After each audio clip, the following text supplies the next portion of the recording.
Thank you so much to all of you for being here.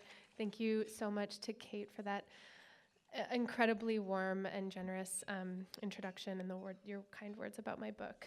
I also want to thank the Nation Institute, the Ridenhour Prize, and the Fertel Foundation, and Randy for bringing us all together and for making this possible, just for honoring my book. This is my first book, and I'm completely overwhelmed with gratitude, and I'm also kind of starstruck to be recognized here with authors and truth tellers that I have long admired, so this is kind of astounding for me.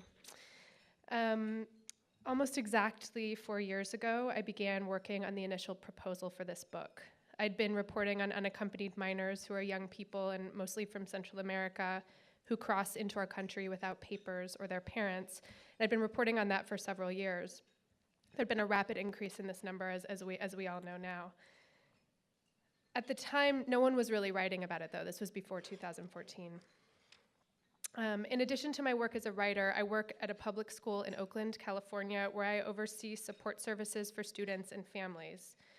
All of a sudden, and this came as a total surprise to me then, but really in retrospect shouldn't have, a coworker walked into my office and said, "We really have to do something about all of these kids at our school who have court dates and who need lawyers." And I sort of like, what? I was totally stunned.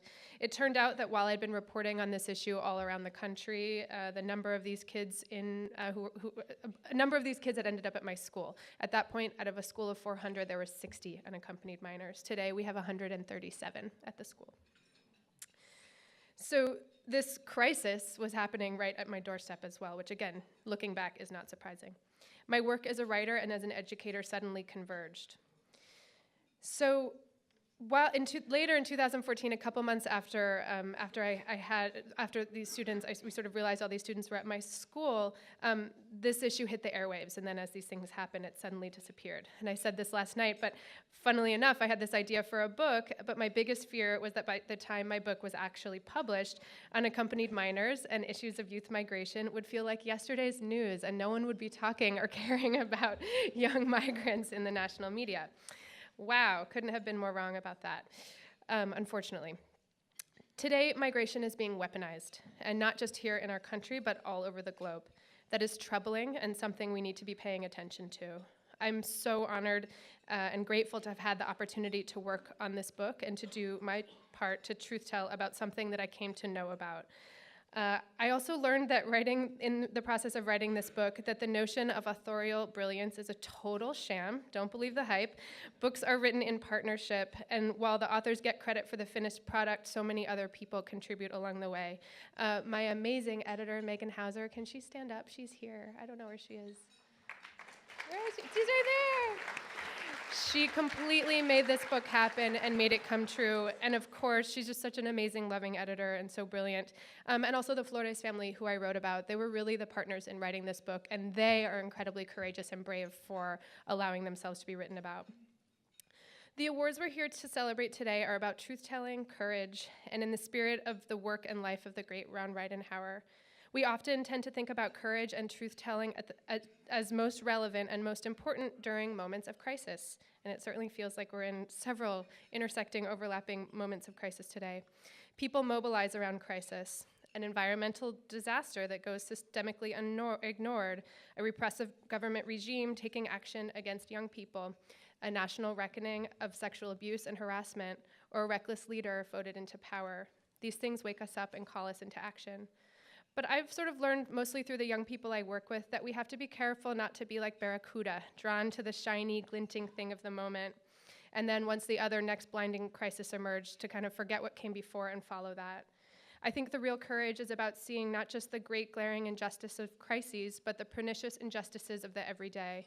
That's how we might stop crises from happening in the first place. Paying attention, as Tanara Burke has long done, to the systemic abuse of women's minds and bodies that's embedded deeply in our culture. Paying attention, as Mayor Cruz does each day, to the fact that an estimated 96% of her island of Puerto Rico is still without power. And watching, as Joe Piscatello does, for young people who refuse to accept the everyday injustices of their worlds.